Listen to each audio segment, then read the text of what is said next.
Today I'm going to show you how to sew the easiest beginner sewing project, this super easy eyeglass holder. This little case is perfect for glasses, sunglasses, reading glasses, and it even works great to hold a pen or marker or small essentials. And the best part is this design keeps your glasses from sliding out, so they're protected and easy to grab whenever you need them, whether you're at work, you're at home, you're a teacher, a nurse, a senior, whoever, everybody can wear these. Last week, I showed you how to make these lanyards in adult, half-inch, 1-inch, and child size. Here's my daughter here wearing the one she made. They are super, super easy and very fast to make. And that tab on the top of your eyeglass holder attaches right to the lanyard. If you just comment Aloha below, I will send you the link to both of these printable pattern pieces. And if you don't want to make this into a lanyard, you don't have to. I'll show you how to make the tab or choose not to. If you are new here, I'm Heather. I'm a nurse, mom of 4, and the designer behind Aloha Sewing Company, where I teach you to sew the easy way using my printable patterns. This tutorial is part of my 60 Patterns to Sew It Forward project series, in honor of my dad who took his last breath just 2 days after his 60th birthday. So I'm designing 60 sewing patterns. We are donating 60 of them, and we are trying to spread the kindness by sewing it forward. So join me on my journey. And please like this video and subscribe to help get this video out to more people. So let's get started. The link below in the description box will bring you to the PDF sewing pattern. It is professionally designed. You can also comment Aloha and I will send you the link. Then you are going to print those sewing pattern pieces out. Then you're going to assemble them and cut them out. Not all of them require assembly, but I'll show you if they do. Trace the pattern piece onto your fabric, and then you are ready to cut the fabric out and start sewing. This pattern doesn't require any assembly. You just cut it out. If you want to make the tab at the top, you also cut out the square for your D-ring tab, and I'll show you how to do that later. So you're going to get both of your fabric pieces that you're going to use for your inner and outer eyeglass holder and place them with the pretty sides of the fabric together. They should be kissing with the wrong side of the fabric facing you. Now you can trace this pattern piece onto the back of your fabric like I'm doing here, but I'm going to add some fusible fleece interfacing. So what you should do is add that first onto your stack of fabric. This is the glue side here, the rough side. You're going to put that rough glue side onto the back of your fabric, and then that's when I would trace your pattern piece on top if you were adding this. So that way it's easier to cut out and you can see it better. But it's just an easy way to cut all 3 pieces of fabric out at the same time. You see that I have my pretty sides of the fabric still right here together, so that way I have 2 mirrored pieces cut. Now keep your fabric together. We are just going to put it right back in place, and then we are going to press our fabric with our iron so that the fusible fleece interfacing glues onto the back of our fabric piece. This only takes a few seconds and it's super easy to do. So now you can see that that fusible fleece adhered to that sunflower fabric right here. If you are not making the tab at the top to attach it to a lanyard, you can go ahead and sew all the way around this using a 3/8 of an inch or 1 centimeter seam allowance. I'm placing 2 little markings here so that we remember we are not sewing this area closed. We want to leave that open so we can flip it right side out. So if you aren't making the tabs, skip to minute 6 of this video, but if you are making them, let's go ahead and do that. You're going to get your square piece and you're going to fold it in half with the pretty side of the fabric on the outside so that you create a crease right in the middle. Then you're going to fold both raw edges to that crease, just like this, and then you fold it in half one more time, kind of like you would make bias tape. Now what we want to do is take it to our sewing machine and we want to sew this opening closed. Again, I'm showing you one more time how it's folded together. And we're going to sew a line and edge stitch right on top of this to close it. And you only have to sew that side if you want to, but if you want to make it look really professional, sew a line down both sides. I use about 1/8 of an inch of a seam allowance. While I'm sewing this, will you do me a favor? Will you comment below and tell me, do you actually like watching the sewing machine part of these video tutorials? I'm never sure whether to include them or not. Is that helpful?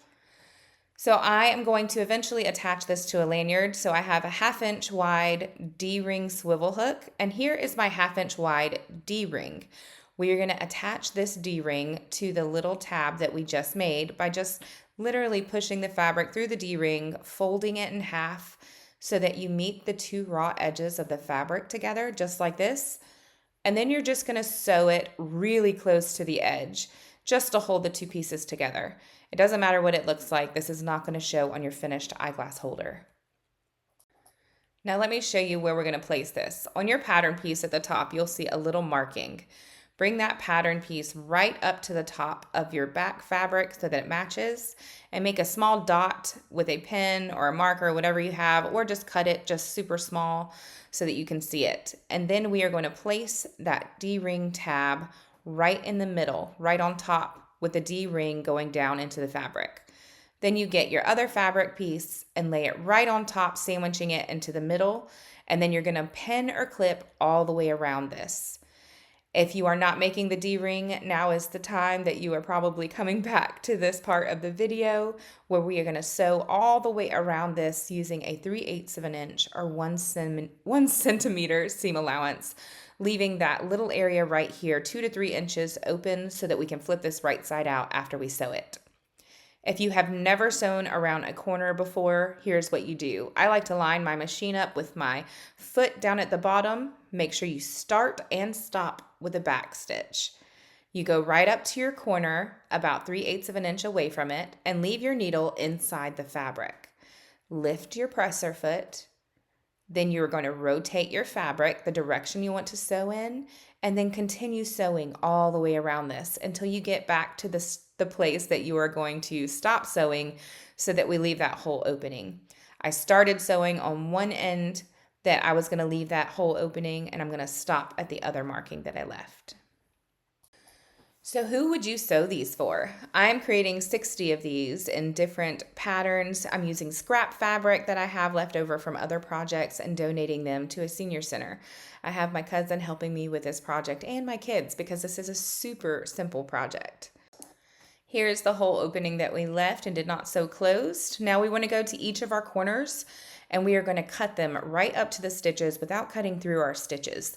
We do this so that when we flip it right side out, those corners poke out nicely, and I go ahead and trim down my seam allowance a little bit. You don't have to do that, but I'm just feeling extra, I guess. But don't trim down the seam allowance near your hole opening because you need that fabric to flip it. Now, around your curves, cut some small slits right around the curve. And again, this is so when we flip it right side out, those curves don't pucker up and they lay nice and flat the way they're supposed to be. So now let's go through the hole opening, put our finger inside, and push that fabric right side out. I like to go in with a chopstick and smoothen out all of my seams and poke out my corners, making sure not to poke too hard because you will poke right through your stitches if you do. After you've done that, we are ready to close that hole opening. So just go to the hole opening, put your fingers in just like I'm doing here and press them apart, and it should flip that fabric inward so it's flush with the rest of the fabric on the outside. This is the time that I go ahead and press it flat with my iron. You won't have to do that again. So I do it now so it's easier to sew and it's nice and crisp. So now we just fold it in half. This will be the outer part of our eyeglass holder. So you fold it how you want it, whichever side you want showing. And then you're going to pin or clip this on the side and the bottom because we are only edge stitching, top stitching right here across the edge and the bottom. A top edge stitch is just a really close stitch close to the edge here. It's about 1/8 of an inch away, and you want to start sewing right before your fabric overlaps. So right before my sunflower fabric started is where I started sewing, and that just reinforces it a little bit more whenever people are using it. You know, that seam will be nice and strong. And that literally is all there is to it. This is exactly how you sew it. It is super fast, super easy. You can put sunglasses, eyeglasses. It will also hold a pen in there with it. So if you need an easy, practical scrap busting gift to sew for your teachers for this upcoming school year, this is it. I also designed this printable gift tag that you can put on your eyeglass holder, you just wrap it right around and secure it with double-sided tape, which you can get for $1 at your local store, or it's just some glue. I think it gives it a nice professional look, and I'm using them when I donate them. But if you are gifting them, or you are a sewist who sells on Etsy or craft fairs, you are also welcome to use them. It's just printed on regular paper and you cut them out.